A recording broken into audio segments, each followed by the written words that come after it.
ನಾವು ಮುಂಗಾರಿ ಬಿತ್ತಿಗೆ ಚಲೋ ಆದಾಗಿಂದ ನಾವು ಸೂರ್ಯಗೊಂಡು ಶೇಂಗಾ ಗೊಬ್ಬರ ಬೀಜ ಹೆಚ್ಚಿಗೆ ರೇಟ್ ಮಾಡಿ ನಾವು ತಗೊಂಡು ಬಿತ್ತಿದ್ವಿ. ಮಳೆ ಹೊತ್ತು ಸರಿಯಾಗಿ ಹುಟ್ಟಿಲ್ಲ, ಮತ್ತೆ ಹೊಳ್ಳಿ ಬಿತ್ತನೆ ಮಾಡಿದ್ವಿ. ಬಿತ್ತನೆ ಮಾಡಿದ ಮತ್ತು ಹೊಳ್ಳಿ ಮಳೆ ಹೊತ್ತು. ಹೀಗಾಗಿ ನಾವು ರೈತರು ಬರೀ ಸಾಲ ಮಾಡೋದು, ಗೊಬ್ಬರ ಬೀಜ ತರೋದು, ಬಿತ್ತೋದಾಗೈತಿ. ನಮ್ಗೆ ಸರ್ಕಾರದವ್ರು ಯಾರು ಮಾತಾಡ್ತಾ ಇಲ್ಲ.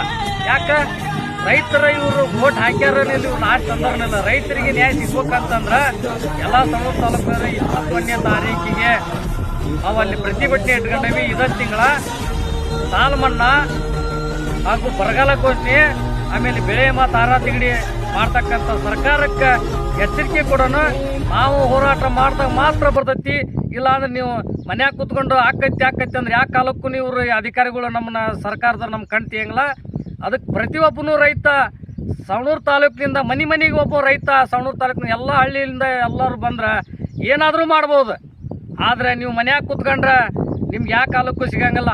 ನಾವು ಕೇಳಿದ್ರೆ ಮಾತ್ರ ಸಿಗ್ತೈತಿ. ಪ್ರತಿಯೊಬ್ಬರು ಅನ್ನದಾತರು ಇವತ್ತು ಬರಬೇಕಂತೇಳಿ ನಮ್ಮ ಸವಣೂರು ತಾಲೂಕಿನಿಂದ ಸಾವಿರಾರು ಜನ ಹೋದ್ರೆ, ಇಡೀ ಹಾವೇರಿ ಜಿಲ್ಲಾದಿಂದ 10,000 ಜನ ಆದ್ರೆ ಇವತ್ತು ಸರ್ಕಾರಕ್ಕೆ ಏನಾದರೂ ನಾವು ಕಣ್ ತೆರೆಸ್ಬೋದು.